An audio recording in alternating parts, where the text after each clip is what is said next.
खिले और जीने को क्या चाहिए। हाँ तुम मिले दिल खिले और जीने को क्या चाहिए। बहुत सारे मेरे सब्सक्राइबर हैं जो कि मेरे सिंगिंग स्किल को बहुत ज़्यादा पसंद करते हैं, तो कुछ चीज़ें मैं उनके लिए भी गुनगुना देती हूँ। लेकिन आज की टॉपिक बहुत इन्फॉर्मेटिव है। बहुत सारे ऐसी भी महिलाएं हैं और पुरुष हैं जो कि कहीं ना कहीं शादीशुदा इंसान के साथ अट्रैक्टेड फील करते हैं। कई बार कुछ ऐसे लड़के होते हैं जिनका अट्रैक्शन शादीशुदा महिलाओं के ऊपर ज़्यादा होता है। तो ऐसा क्यों होता है, क्या ये नेचुरल है और ऐसी स्थिति में हमें क्या करना चाहिए। और कई बार जो नज़रें होती हैं, नज़रों का धोखा भी होता है। नज़रें कई बार ज़रूरी नहीं है कि वो आपको सही सलाह ही देंगे, क्योंकि जब हम नज़रों की बात करते हैं, दिल की बात करते हैं, तो दिल के कई बार इमोशंस गलत भी हो सकते हैं। सॉरी फॉर द इंटरप्शन, मुझे लगा कि कोई आया मेरे घर पे। तो बेसिकली आपको ये जानने की ज़रूरत है कि ये जो नज़रें होती हैं वो कहीं गलत फैसला तो नहीं ले ले। क्योंकि जब भी हम कुछ इस तरह की बातें करते हैं, लाइक हमें किसी से अट्रैक्शन हो रहा है, तो ये अट्रैक्शन ज़रूरी नहीं है कि एक लव ही एंगल हो। क्योंकि हर इंसान जो बहुत खूबसूरत है, उसने बहुत अच्छी तरह से ड्रेसअप किया है, बहुत अच्छा दिखता है, या फिर कई बार उसकी पर्सनैलिटी इस तरह की है, उसकी बात करने का तरीका इस तरह का है कि हमारी नज़रें उसके ऊपर चली जाती हैं। तो चाहे वो सामने वाला पर्सन शादीशुदा हो या अनमैरिड हो, उससे कोई भी फ़र्क नहीं पड़ता। और कई बार क्या होता है, शादीशुदा जो महिलाएं होती हैं या पुरुष होते हैं, मे बी वो शायद आपको ज़्यादा अट्रैक्टिव लग सकते हैं। अभी आप सबसे पहले आप अपनी एज को देख लें। हो सकता है कि आप 17 साल के हों, हो सकता है कि आप 20 साल के हों और आपका अट्रैक्शन कोई 30 साल की महिला के ऊपर ज़्यादा जा रहा है। तो देखिए, आप उनमें देखिए कि ऐसा क्यों हो रहा है। आपके आस पड़ोस वो सबसे ज़्यादा खूबसूरत महिला होंगी, उन्होंने बहुत अच्छी तरह से ड्रेसअप किया होगा, बहुत अच्छी तरह से बात करती होंगी, तो वो अट्रैक्शन आना बिल्कुल नॉर्मल सी बात है। इसका ये कतई मतलब नहीं है कि आपका कुछ प्यार का या लव का एंगल ही होगा। कई बार ऐसा होता है कि कोई भी खूबसूरत सी चीज़ हमें अच्छी लगती है, अगर कोई खूबसूरत सी पेंटिंग है हम उसको भी देखते हैं, तो इसका ये मतलब बिल्कुल नहीं होता है कि आप किसी से एकदम प्यार ही करने लगे हो। और कहाँ पर आपको जो चीज़ें अच्छी दिख रही हैं या अच्छी लग रही हैं, अभी आपको ये इमोशंस बहुत अच्छा लग रहा है, लेकिन बेसिकली आपको ये जानने की बहुत ज़्यादा ज़रूरत है कि वो ऑलरेडी इंगेज्ड हैं, उनकी शादी हो चुकी है, चाहे वो लड़का हो वो लड़की। तो जब ऑलरेडी उनकी शादी हो चुकी है, आप उनके जीवन में कहीं पर भी नहीं हो। और देखिए, ये एक्सट्रीम बातें नहीं कर रही हूँ जो कि बिल्कुल गलत बातें हैं कि हाँ उनसे मतलब कई बार जो शादीशुदा महिलाएं हैं या फिर शादीशुदा पुरुष हैं, वो कभी भी आपके पूरी तरह से नहीं हो सकते हैं। तो इस सच्चाई को आपको एक्सेप्ट करने की ज़रूरत है। और जहाँ तक बात रही अट्रैक्शन की, तो देखिए, अट्रैक्शन कई बार बात करने के तरीके से भी हो जाती है, देखने से भी हो जाता है। तो हम किसी को अगर देखते हैं, हम किसी को नॉर्मली भी तो देख सकते हैं ना। जैसे कि हमको सोच रहे हैं, कुछ बातें हो रही, हमारे मन में कुछ चल रहा है और हम उनकी तरफ देख लेते हैं। लेकिन अगर उन्होंने नोटिस कर लिया है कि ये लड़का मुझे देख रहा है, तो बिल्कुल अपने नज़रों को ना चुराएं। नज़रें को इधर उधर बिल्कुल घुमाने की ज़रूरत नहीं है। इससे आप बिल्कुल, जो कहते हैं ना, चोर नज़र जैसा फीलिंग आती है, तो वो बिल्कुल आपको नहीं करना है। क्योंकि जो आपका फर्स्ट इंप्रेशन होता है काफ़ी इंपॉर्टेंट होता है। तो आपको बिल्कुल बोल्ड बन के और अच्छी सी, अगर आपकी नज़र पड़ भी गई है तो आप नज़र मिलाइए, हल्का ऐसे स्माइल भी दे दीजिए, कोई दिक्कत नहीं है। लेकिन उनके कुछ आपत्तिजनक वाले अंगों को आपको पर्टिकुलरली नहीं देखना है। क्योंकि अगर किसी सामने वाली स्त्री ने अगर नोटिस कर लिया कि आप उनके कुछ पर्टिकुलर अंग को अगर देख रहे हैं और उन्होंने ये नोटिस कर लिया, तो कभी भी वो आपके साथ सेफ फील नहीं करेंगी। आपसे बात करना तो दूर, आपसे बचने की कोशिश करेंगी। तो अगर आप चाहते हैं कि अट्रैक्शन अगर थोड़ा सा है, आप बात भी करना चाहते हैं, दोस्ती रखना चाहते हैं, तो दोस्ती बहुत सही बात है, दोस्ती रखना कहीं पर भी गलत नहीं है। लेकिन अपने इमोशंस को कंट्रोल करना आपके हाथ में है।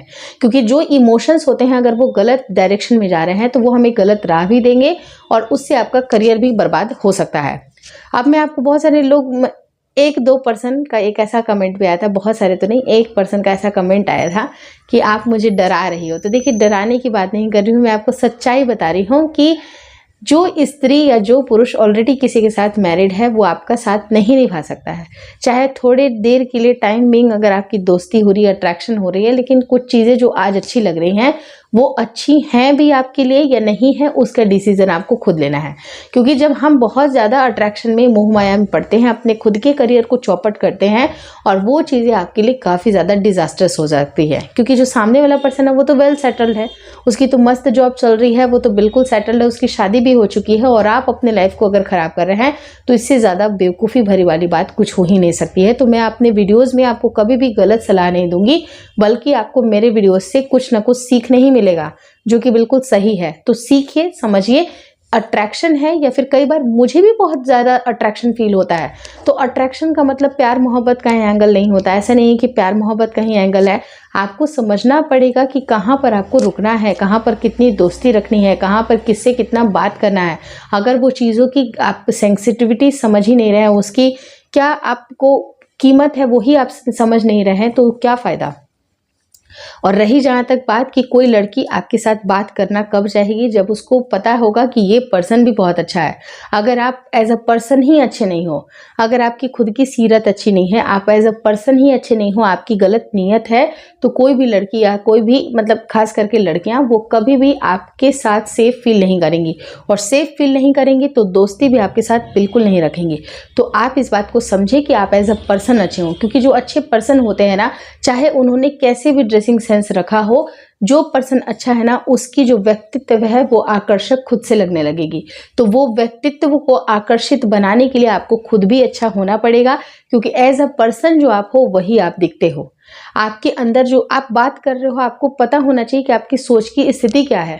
अगर आपका सोच बिल्कुल डाउन है वो पता चल जाएगा, सामने वाला भी उसको भांप लेगा।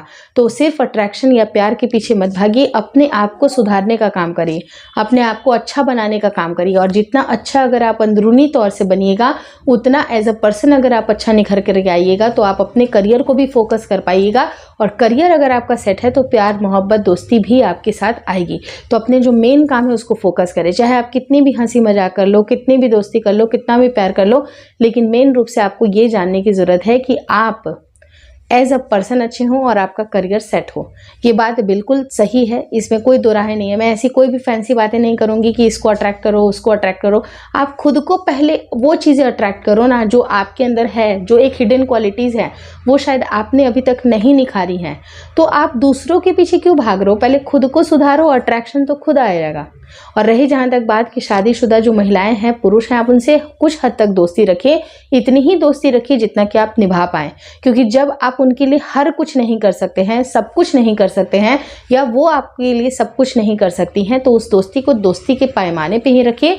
और दोस्ती का एक हद होता है, अट्रैक्शन होना या नॉर्मल फीलिंग आना, दोस्ती होना, ये बिल्कुल नॉर्मल है, लेकिन कितने हद तक ये चीज़ें जाएंगी, क्योंकि आपको पता है कि इसी तरह से क्राइम पेट्रोल के एपिसोड्स बनते हैं। सिंपली और कुछ नहीं होता, सबकी लाइफ बर्बाद होती है और सब जेल के पीछे ही होते हैं। तो इतना हद मत रखिए जिसकी हद की कोई लिमिटेशन ही ना हो। आपको वो हद सेट करना है अपना जो आप किसी के लिए फील करते हो। अगर दोस्ती है, पॉजिटिव वाइब है, आप उनको दीजिए, लेकिन अपने लाइफ को, अपने करियर को, अपने खुद के टाइम को वेस्ट बिल्कुल मत करिएगा। होपफुली आज की वीडियो बहुत ही अच्छी लगी आपको। अच्छी लगी तो प्लीज़ लाइक कर दीजिएगा। चैनल पे नए हैं तो चैनल को ज़रूर शेयर और सब्सक्राइब करें। मुझे इंस्टाग्राम पे और फेसबुक का जो मेरा पेज है उसको लाइक और शेयर करना बिल्कुल ना भूलें।